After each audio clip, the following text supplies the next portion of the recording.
अस्सलाम वालेकुम। आज बुध है, अगस्त की 31 तारीख। पाकिस्तान में इस वक्त शाम के 7, भारत में 7:30 और यहाँ हमारे स्टूडियोज़ की घड़ियों में सुबह के 10 बज रहे हैं। वॉइस ऑफ अमेरिका वाशिंगटन की उर्दू सर्विस से मैं हूँ खालिद हमीद, ख़बरों के एक बुलेटिन के साथ। पाकिस्तान के वज़ीर आज़म शहबाज शरीफ ने इस्लामाबाद में मीडिया को एक ब्रीफिंग के दौरान पाकिस्तान के सैलाब को मुल्क की तारीख का बदतरीन सैलाब करार दिया है, जबकि मुल्क भर में मानसून की शदीद बारिशों से मुतासरा लाखों लोगों की मदद की कोशिशों में तेज़ी आई है। मुल्क का एक तिहाई हिस्सा इन बारिशों के बायस ज़ेर आब आ चुका है और 1100 से ज़्यादा अफराद लोकमे अजल बन चुके हैं। वज़ीर आज़म ने नामा निगारों को बताया कि मुल्क भर में तबाहशुदा इंफ्रास्ट्रक्चर की मरम्मत पर कम अज़ कम $10 अरब लागत आएगी। अमरीका पाकिस्तान को इंसानी हमदर्दी की बुनियाद पर मज़ीद $3 करोड़ फराहम कर रहा है, जो यूएस एड के ज़रिए मुतासरा अफराद पर खर्च की जाएगी।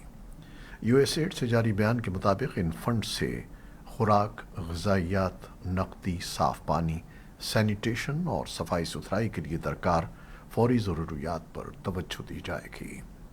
अमेरिका ने पाकिस्तान भर में तबाहकुन सैलाब में ज़िंदगियों और अमलाक के नुकसान पर गहरे दुख का इजहार किया है और कहा है कि मुश्किल की इस घड़ी में वो पाकिस्तान के साथ खड़ा है। अमेरिका पाकिस्तान को इंसानी हमदर्दी की बुनियाद पर सबसे ज़्यादा इमदाद देने वाला मुल्क है।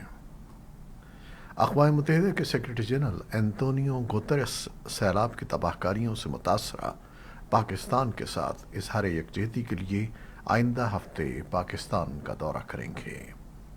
हालिया सैलाबों के बाइस मुल्क भर में दसियों लाखों अफराद मुतासर हुए हैं, जिनमें ख़वातीन और बच्चे भी शामिल हैं।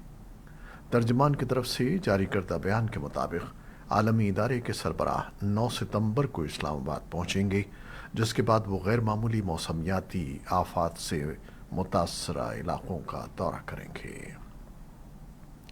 पाकिस्तान में सरगर्म गैर सरकारी बैनुल अक़वामी फ़लाही इदारों की नुमाइंदा तंजीम Pakistan humanitarian forum PH forum ने हुकूमत पाकिस्तान से मुतालबा किया है कि मुल्क में सैलाब की वजह से पैदा होने वाली हंगामी सूरत हाल में इन बैनुल अक़वामी इमदादी तंजीमों को फौरी तौर पर इमदादी काम शुरू करने की इजाज़त दी जाए।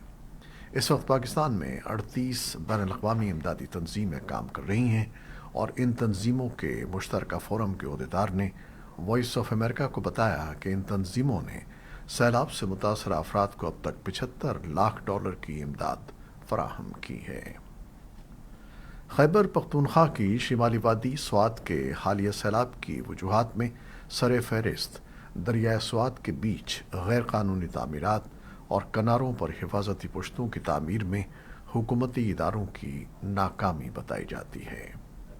वज़ीर आज़म शहबाज शरीफ ने बुध के रोज़ सैलाब ज़दा इलाक़ों के दौरे के मौके पर कालाम के लोगों के साथ मुख्तसर बातचीत में उन्हें दरिया के बीच तामीरात से मना करने का मशवरा दिया।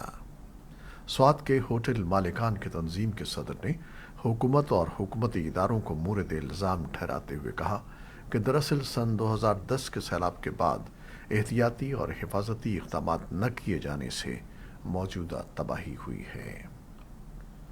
और सैलाब की ताज़ा तरीन सूरत हाल के बाद अब मज़ीद ख़बरें।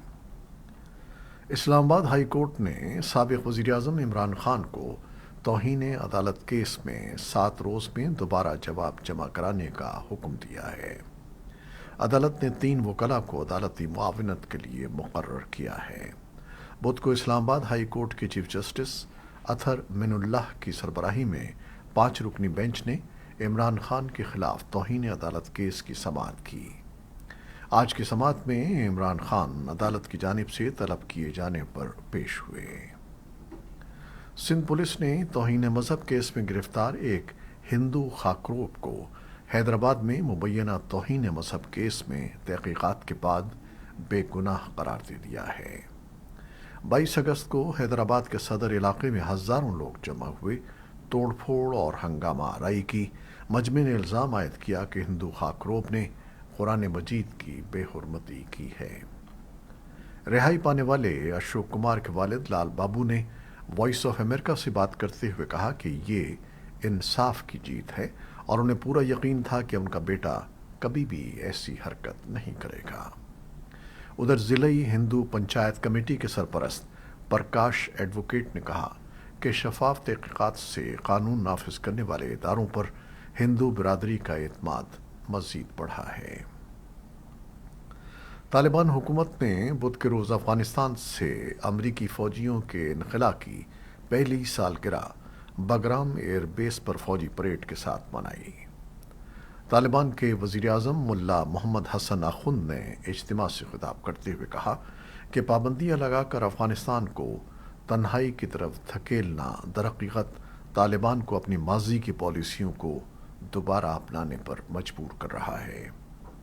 तालिबान रहनुमा मुल्ला हिबतुल्लाह ने भी अमरीकी फ़ौजी इनखला के मौके पर एक बयान जारी किया और आलमी बिरादरी से कहा कि वो अफ़गानिस्तान के हवाले से माकूल पॉलिसी अपनाए।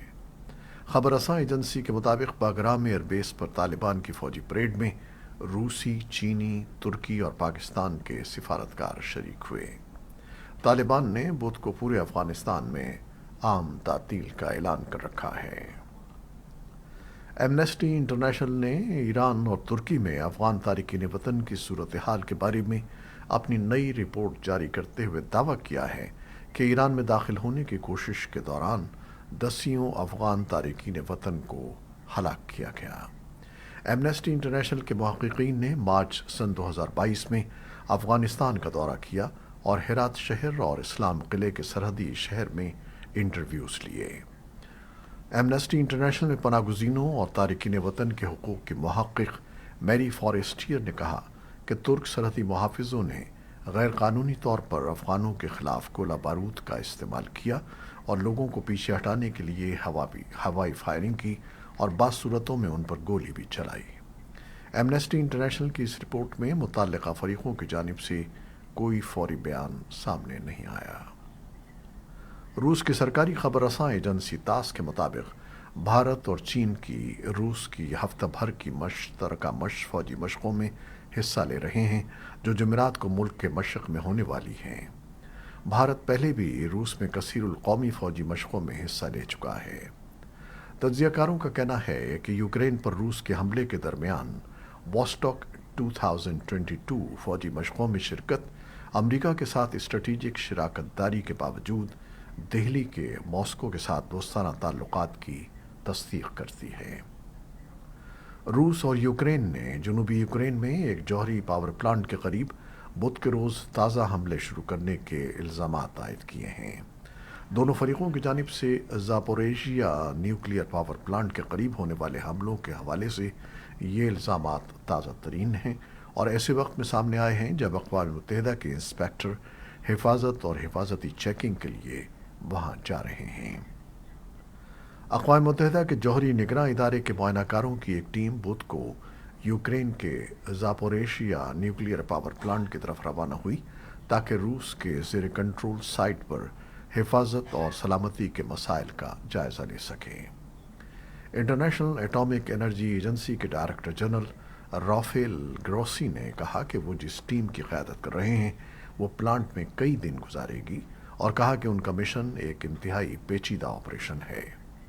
ग्रोसी ने कीएफ में सहाफ़ियों को बताया कि हम एक जंगी इलाके में जा रहे हैं, हम मकबूजा इलाके में जा रहे हैं। इसके लिए न सिर्फ रूसी फेडरेशन बल्कि जमहूरिया यूक्रेन की तरफ से भी वाज़ेह ज़मानतें दरकार हैं और हम इसे महफूज बनाने में कामयाब रहे हैं। अमेरिका के सदर जो बाइडन ने मंगल के रोज़ एक कलीदी रियासत पेंसिल्वेनिया का दौरा किया ताकि छोटे हथियारों से तहफ़्फ़ुज़ के अपने रिकॉर्ड का दिफा करें और जराइम की रोकथाम के $37 अरब के अपने मंसूबे महफूज तर अमेरिका को उजागर करें, जिसके बारे में वाइट हाउस का कहना है कि इससे ज़िंदगियां बचेंगी और कम्युनिटीज़ ज़्यादा महफूज होंगी। सदर बाइडन अपने मंसूबे के तहत कांग्रेस से चाहते हैं कि वो कम्युनिटीज़ की 5 वर्षों में 1 लाख पुलिस एहलकारों की भर्ती और तरबियत में मदद के लिए $12 अरब खर्च करने में मदद करे। इसके अलावा $15 अरब ऐसे प्रोग्रामों की ग्रांट्स की फराहमी के लिए चाहते हैं जिनका मकसद पुरतशद्दुद जराइम की روک تھام کرنا ہے۔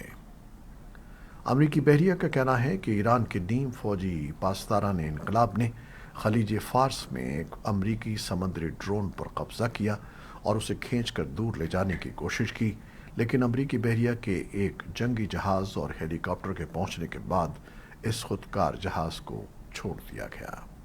ایران نے مشرق وسطیٰ میں قائم امریکی بحریہ کے 5ویں بیڑے کی نئی ڈرون ٹاسک فورس کو پہلی مرتبہ ہدف بنایا۔ اگرچہ یہ مداخلت کسی واقعے کے بغیر ختم ہو گئی، تاہم واشنگٹن اور تہران کے درمیان کشیدگی کی سطح مسلسل بلند ہے، جبکہ عالمی طاقتوں کے ساتھ اسلامی جمہوریہ کے ٹوٹے ہوئے معاہدے پر بات چیت کا توازن برقرار ہے۔ امریکی حکومت کی ایک نئی رپورٹ کے مطابق امریکہ میں شرح زندگی سن 2021 میں مسلسل دوسرے سال بھی کم ہوئی ہے اور سن 2020 سے اس میں لگ بھگ 1 سال کی کمی ہوئی ہے۔ کووڈ-19 کی وبا کے پہلے 2 برسوں میں امریکیوں کی تخمینہ شدہ عمر تقریباً 3 سال کم ہوئی تھی۔ اس سے قبل 1940 کی دہائی کے اوائل میں دوسری جنگ عظیم کے عروج کے دوران ایسی ہی کمی واقع ہوئی تھی۔ روسی میڈیا نے منگل کے روز رپورٹ کیا کہ سوویت یونین کے آخری سربراہ میخائل گورباچوف 91 برس کی عمر میں انتقال کر گئے ہیں۔ خبر رساں ایجنسی ایسوسی ایٹڈ پریس کے مطابق گورباچوف نے سوویت یونین کی معیشت کو بچانے کے لیے ناکام جدوجہد کی تھی، لیکن ان کی متعارف کی گئی اصلاحات کی وجہ سے سرد جنگ کا خاتمہ ہوا۔ روسی میڈیا نے سینٹرل کلینک ہاسپٹل کے بیان کو رپورٹ کرتے ہوئے مطلع کیا ہے کہ روسی رہنما طویل بیماری کے بعد وفات پا گئے ہیں۔ اس سلسلے میں مزید کوئی تفصیلات فراہم نہیں کی گئیں۔ 31 اگست 1997 کو فرانس کے دارالحکومت پیرس میں برطانیہ کی شہزادی ڈایانا ایک خوفناک کار حادثے میں ہلاک ہو گئی تھیں، لیکن 25 برس گزر جانے کے باوجود مداح ان کی موت کو نہیں بھول پائے ہیں۔ 36 سال کی عمر میں زندگی کی بازی ہار جانے والی شہزادی کو دی کوئین آف ہارٹس یعنی دلوں کی ملکہ کہا جاتا تھا۔ ڈیانا کی مقبولیت صرف برطانیہ تک ہی محدود نہیں تھی، بلکہ پوری دنیا میں انہیں پسند کیا جاتا تھا۔ شہزادی ڈیانا کی مقبولیت کی ایک وجہ تو ان کی دلکش شخصیت تھی، جبکہ دوسری ان کی فلاحی کاموں میں دلچسپی تھی جو انہیں برطانوی شاہی خاندان سے ممتاز بناتی تھیں۔ وہ عوام سے ملنے کا ہنر بخوبی جانتی تھیں، جبکہ ان کا شمار ایڈز کے مریضوں کے حق میں سب سے پہلے آواز بلند کرنے والوں میں ہوتا تھا۔ یہ تھیں وہ خبریں جو فیس بک لائیو پر ہم نے آپ کے لیے پیش کیں۔ ہماری ویب سائٹ، یوٹیوب اور پوڈ کاسٹ پر یہ بلیٹن آپ کے لیے پوسٹ کر دیا جاتا ہے۔ آپ ہمارے بلیٹن کو شیئر کرتے ہیں اور اپنے کمنٹس میں اپنی محبتوں کا اظہار کرتے ہیں، اس کے لیے ہم آپ کے بے حد ممنون ہیں۔ ہماری آج کی نیوز ایڈیٹر بہجت جیلانی کے ساتھ خالد حمید کو اجازت دیجیے گا۔ اللہ حافظ۔